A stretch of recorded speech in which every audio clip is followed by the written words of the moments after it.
Download करें जनमत Haryana app.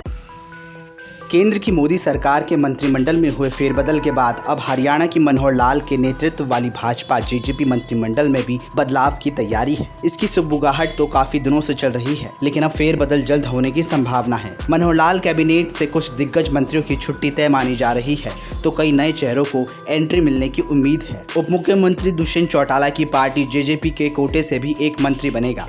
दरअसल प्रधानमंत्री नरेंद्र मोदी ने मंत्रियों को उनके कामकाज की कसौटी पर कसकर राज्यों के लिए भी नज़ीर पेश की है। इससे केंद्र की तरह अब हरियाणा मंत्रिमंडल में भी बड़े बदलाव की संभावनाएं प्रबल हो गई हैं। मुख्यमंत्री मनोहर लाल प्रधानमंत्री नरेंद्र मोदी की तरह अपने मंत्रिमंडल से भी कई मंत्रियों की कामकाज के आधार पर छुट्टी और प्रमोट कर सकते हैं। इसके लिए मनोहर लाल को पार्टी संगठन से सहमति बनाने में कोई दिक्कत नहीं आएगी। फिलहाल मंत्रिमंडल में 2 मंत्रियों की जगह खाली है, जिनमें से एक बीजेपी कोटे से तो दूसरा सरकार में सहयोगी जेजेपी के कोटे से खाली है। मनोहर लाल मंत्रिमंडल में इस वक्त मुख्यमंत्री से अलग 7 कैबिनेट और 4 राज्य मंत्री सहित कुल 12 मंत्री हैं। राज्य में अधिकतम 14 मंत्री बनाए जा सकते हैं। कोरोना की दूसरी लहर का प्रकोप कम होते ही जेजेपी ने चंडीगढ़ से लेकर दिल्ली तक अपने हिस्से के एक मंत्री पद के लिए बीजेपी पर दबाव बनाया हुआ है। मुख्यमंत्री मनोहर लाल मंत्रिमंडल विस्तार को पिछले कई माह से टालते आ रहे हैं।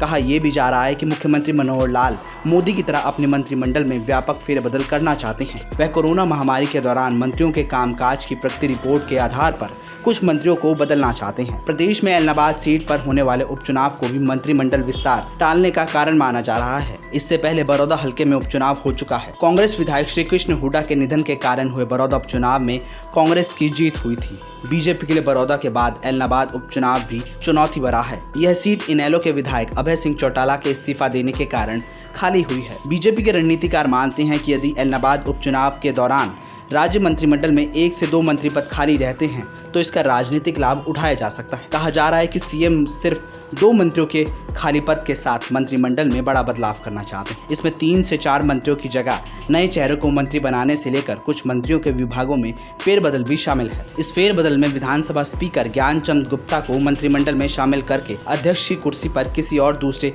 अनुभवी व्यक्ति को बिठाया जा सकता है। इसके अलावा केंद्रीय गृह मंत्री अमित शाह के करीबियों में शामिल तिगांव से विधायक राजेश नागर, सीएम के भरोसेमंद और रोड समाज से संबंध रखने वाले घरौंडा से विधायक हरविंद्र कल्याण, जाट समाज से संबंध रखने वाले पानीपत ग्रामीण से विधायक महिपाल ढांडा और नांगल चौधरी से विधायक अभय सिंह यादव की दावेदारी भी काफी मजबूत है। महिलाओं में गन्नौर से विधायक निर्मल चौधरी और बड़खल से विधायक सीमा त्रिखा भी मंत्रिमंडल में शामिल होने की दौड़ में शामिल हैं। इसके अलावा राय से विधायक मोहन लाल बड़ोली और अटेली से विधायक सीताराम यादव भी जुगत भिड़ा रही हैं। वहीं जेजेपी कोटे से टोहाना से विधायक देवेंद्र बबली का दावा मजबूत माना जा रहा है। हालांकि गोहला विधानसभा सीट से विधायक ईश्वर सिंह भी मंत्री पद की दौड़ में शामिल है। निर्दलीय कोटे से पिथला से विधायक नयनपाल रावत भी सीएम मनोहर लाल की खास पसंद है। बादशाहपुर से विधायक राकेश दौलताबाद भी सीएम की गुड बुक में आने का कोई मौका नहीं छोड़ रही हैं।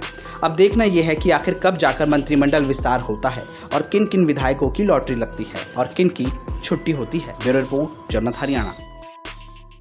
राजनीति के आगे, राजनीति के पीछे, हर हलचल को जानने के लिए हमारे YouTube चैनल जनमत हरियाणा को लाइक करें, सब्सक्राइब करें और अपडेट रहने के लिए बेल आइकन दबाना ना भूलें। देखते रहें जनमत हरियाणा, सच के अलावा कुछ भी नहीं।